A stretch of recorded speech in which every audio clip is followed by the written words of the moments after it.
Talaga namang maya-maya ay may maririnig ka na lang bigla na nagsisigawan ng pick-up lines.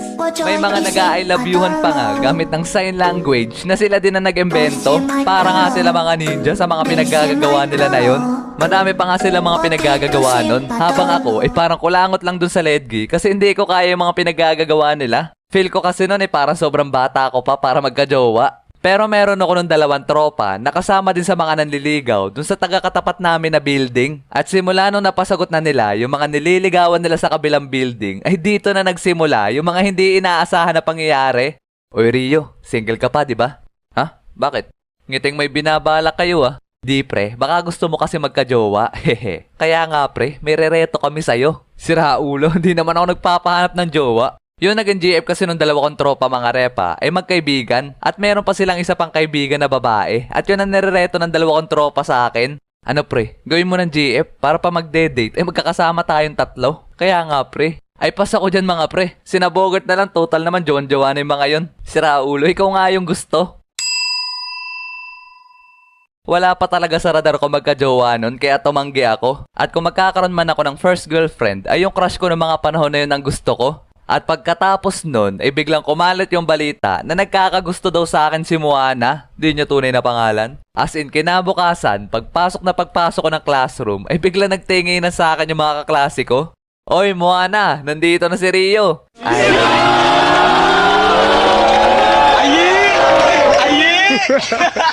Talaga namang, oh my God. Gusto ko na lang maglaho na parang bula noong mga oras na yon. As in, gabutil yung pawis ko sa hiyanon. At pagkatapos nun, ay hinila nila si Moana papunta dun sa kanilang bintana. Tapos nagkatinginan kami. Kau bilang kau tuh paling wanita dua wae, bikin salah tingkah saja kau pemanis. Kau bikin salah tingkah di kau sayang.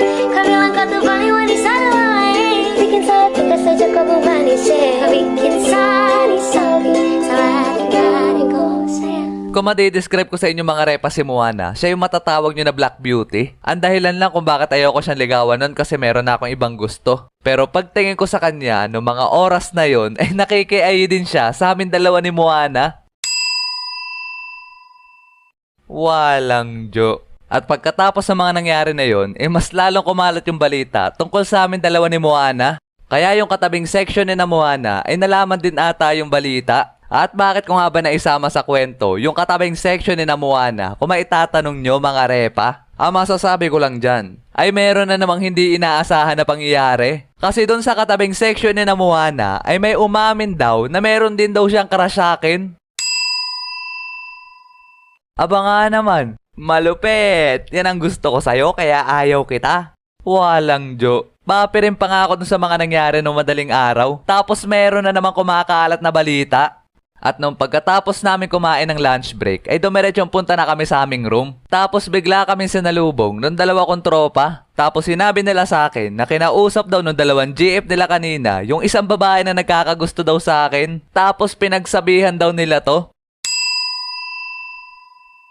Talaga naman napatime out ako ng mga panahon na yon kasi sobrang dami nangyari sa isang araw lang. At pagkatapos nun, halos araw-araw na akong kinukulit ng mga kaibigan ni Moana at mga kaibigan ni Aya. Hindi niya rin tunay na pangalan. At pinipilit ako na gawin ko na daw GF yung kaibigan nila. As in halos isang linggo, puro ganun ang pinaggagawa nila. Ewan ko nga ba sa mga yon kasi parang ginawa na nilang kompetensya. Kaya noong mga panahon na yun, kabado 20 ako lagi pag naglalakad ako sa school. Tapos one time, may plenano pala yung 2 kong tropa sa akin. Oy pre, laro tayo mamayang uwian ng Bleach vs One Piece. Doon tayo dumaan sa likod ng school. Tara. At pagkatapos ng klase namin na yun, ay uwian na. Sabay dumiretso kami punta ng 2 tropa ko doon sa may back gate. Tapos maya-maya ay hindi ko inaasahan na ambush pala yun. Tapos pinalibutan ako bigla ng mga kaibigan ni Moana. Paano nyo nagawa to sa akin? Pasensya na pre, napag-utusan lang. At alam ko nasa seryosong sitwasyon ako nun kasi kasama nila si Moana. At pagkatapos nun, nagsimula na silang kumbinsihin ako at hindi daw kami uuwi hanggat hindi ako nagsasabi ng oo. At makalipas ng ilang minuto, grabe yung pagpe-pressure nila sa akin. Di rin ako makaimik ng ayos kasi naandun si Moana. Hanggang hindi ko na kinaya at napa-oo na lang ako.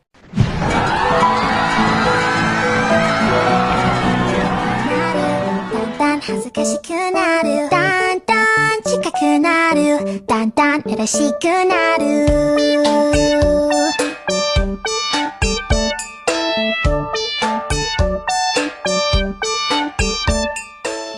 At dahil sa pinilit lang ako nun, eh hindi talaga mag-sink in sa utak ko na may girlfriend na ako.